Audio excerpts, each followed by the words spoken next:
大家好，我哋係京華小學嘅學生。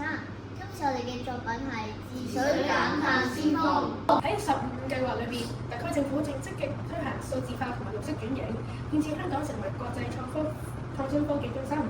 隨着 AI 數據嘅資源開發同埋應用，例如日常使用嘅語音識別、影像生成同埋自動駕駛等。雖然我哋將會帶來前所未有嘅便利，但估計同時嘅 AI 資料中心同埋電量將會大幅度增長，提升碳排放量。喺2023年，香港嘅溫室氣體排放量係3450萬公噸嘅二氧化碳當量，比2005年嘅水平下降咗20%。短期嘅目標就係喺2035年前將碳排放量從喺2005年嘅水平減到一半。如果要達標，我哋就需要多方面配合同埋進行定期監測。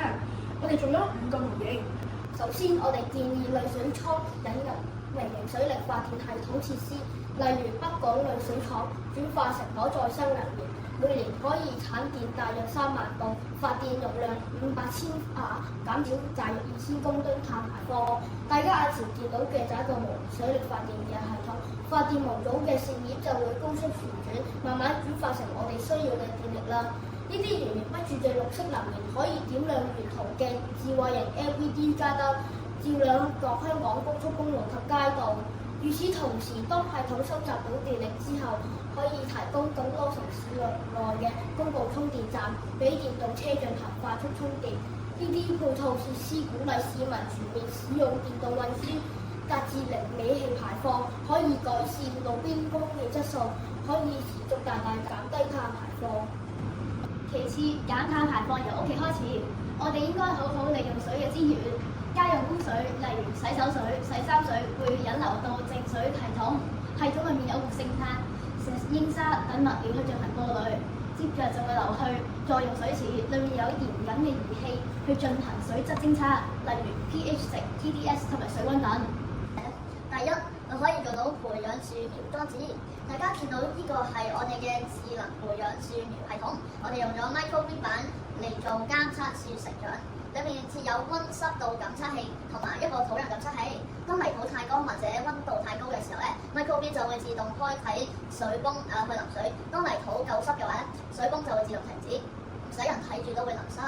一棵樹平均每年約可以吸收到5至12公斤嘅二氧化碳，一生咧可以吸收465到900公斤。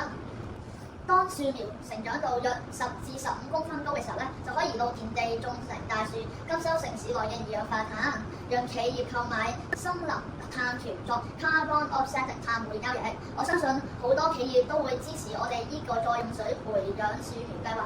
第二，天台降溫裝置，屋頂隔熱結合咗有隔熱磚啦，同埋綠化植物，可以讓降溫效果更加持久，避免直接暴曬。另外，再用水可用於天台上面嘅灑水同埋噴霧系統嘅裝置，裡面有微細噴嘴嘅水霧管，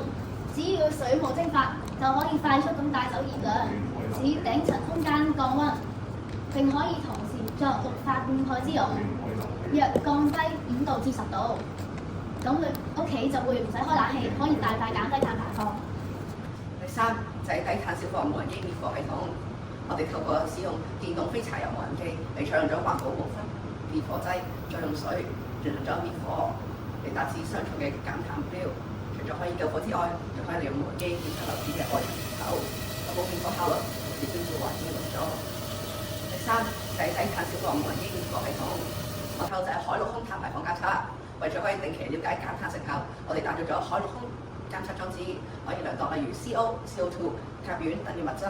透過定期收集數據，配合 GPS， 我哋可以掌握唔同嘅地點、季節同埋時間嘅碳排放同埋環境指標變化，令減碳策略變得更精準、更能追蹤成效，亦能支援政策優化。總結而言，我哋嘅方案就係以可再生能源、再用水系統、綠化降溫、低碳現金、數據監測形成一個閉合循環，希望能夠喺15期間推動香港實現數字化同埋綠色轉型，並實踐減碳永續發展嘅目標。我哋係京華小學嘅治水減碳先鋒，多謝大家。